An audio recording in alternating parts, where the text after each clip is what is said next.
नमस्कार दोस्तों। United states के प्रेसिडेंट डोनाल्ड ट्रंप ने ऊपर उन्होंने कुछ बातें लिखी हैं। जो असली हिस्सा है वो नीचे वाला हिस्सा है कि पाकिस्तान के साथ वो मिलकर के ऑयल ड्रिलिंग के ऑयल की जो पॉसिबिलिटीज है उसके नियर अरब सागर के भीतर वो देख रहे हैं। प्रोग्राम को उन्होंने फ्लैगशिप कर दिया है।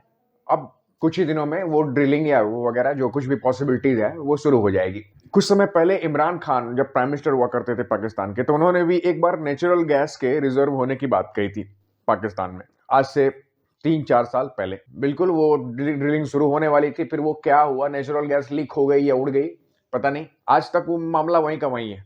अब फिर एक नया जुमला पाकिस्तानियों ने थोपा है यूएस के ऊपर, या यूं कह लीजिए चूरन चटाया है डोनाल्ड ट्रंप को कि हमारे यहाँ ऑयल रिजर्व्स भी हैं। पूरा प्लान सेट है। आसिम मुनीर और शहबाज शरीफ ने मिल करके डोनाल्ड ट्रंप जैसे पैसे के भूखे आदमी को ये बेवकूफ बना दिया है कि यहाँ पर कुछ है। 3 से 4 साल का इनका टेन्योर बचा हुआ है डोनाल्ड ट्रंप का।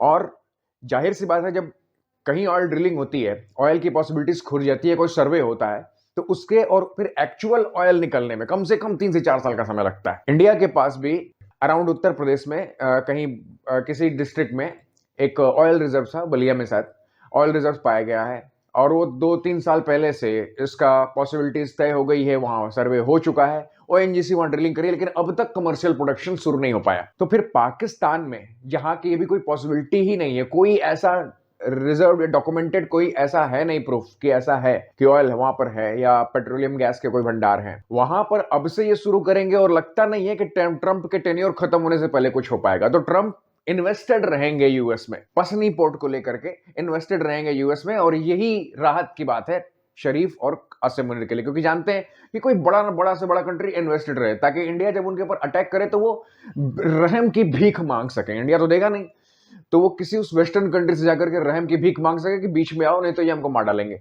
टोटल ये प्लानिंग इसी की है। और स्मॉल स्केल वॉर की तरफ पाकिस्तान बढ़ ही रहा है। लेकिन एक बात जान लीजिए, तुम डाल डाल हम पात पात, तुम डाल डाल हम पात पात। तुमने जो जो प्लान बना रखे है ना, सबका काउंटर हमारे पास है। एक बार ऑपरेशन सिंदूर 2.0 लॉन्च होने दो, फिर किसके किसके पैर पड़ोगे वो हम डिसाइड करेंगे।